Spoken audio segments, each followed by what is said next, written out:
સુરતના પાંડેસરા જીઆઈડીસીના મિલમાં ટાંકી સાફ કરવા જતા ગુંગળામણને શિકાર બનેલા 4માંથી 3 કારીગરોના શનિવારે મોત નીપજ્યા બાદ હોસ્પિટલમાં દાખલ કારીગરનું પણ મોત નીપજવા પામ્યું હતું.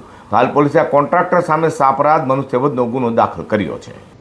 સુરતના પાંડેસરા જીઆઈડીસી ખાતે આવેલા પારસ પ્રિન્ટના પ્લાન્ટની અંદર ગ્રાઉન્ડ ટાંકી સાફ કરવા માટે 4 શ્રમિકો દીપુ કુમાર ઉર્ફે અંકિત રવિન્દ્ર પાસવાન, સંદીપ સંતોષ પાસવાન, સોનુ કમલેશ પાસવાન અને મલંદ કુમાર ટાંકીમાં ઉતર્યા હતા, જેઓને ગુંગળામણ થતાં હોસ્પિટલે ખસેડવામાં આવ્યા હતા. ત્યાં 4માંથી 3 શ્રમિકો દીપુ કુમાર રૂપે અંકિત રવિન્દ્ર પાસવાન, સંદીપ સંતોષ પાસવાન, સોનુ કમલેશ પાસવાને તબીબે મૃત જાહેર કર્યા હતા. ત્યારે હોસ્પિટલમાં સારવાર હેઠળ રહેલા મલિન્દર કુમારનું પણ સારવાર દરમિયાન હોસ્પિટલના બિછાને મોડી રાત્રે કરુણ મોત નીપજવા પામ્યું હતું. તો બનાવ લઈને પાંડેસરા પોલીસે પારસ મિલના કોન્ટ્રાક્ટર સામે સાપરાધ મનુષ્યવધનો ગુનો દાખલ કરી તપાસ હાથ ધરાઈ છે. તો પોલીસ સાથે જીપીસીબી અને એફએસએલની ટીમો પણ તપાસમાં જોડાઈ હોવાનું સામે આવ્યું છે. शुभ नाम जितेंद्र कुमार पासवान। जो भी घटना हुआ है न्यू पारस कंपनी में हुआ है, ईटीपी प्लांट में हुआ है। गटर साफ करने के लिए टैंक गए थे लोग, टैंक साफ करने के लिए जो भी कंट्रैक्ट मैनेजर सेठ जो भी है हिला दिया, लेकिन वहाँ पे कोई था नहीं।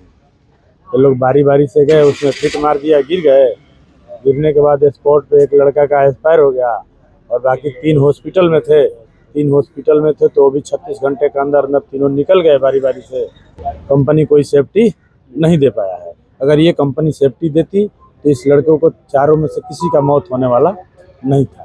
એક સાથે 4 કામદારોના ગુંગળામણ લઈને મોત નીપજતા તેઓના પરિવારો પર આપ તૂટી પડ્યું છે. ત્યારે આ મામલે વધુ તપાસ હાથ ધરાઈ છે.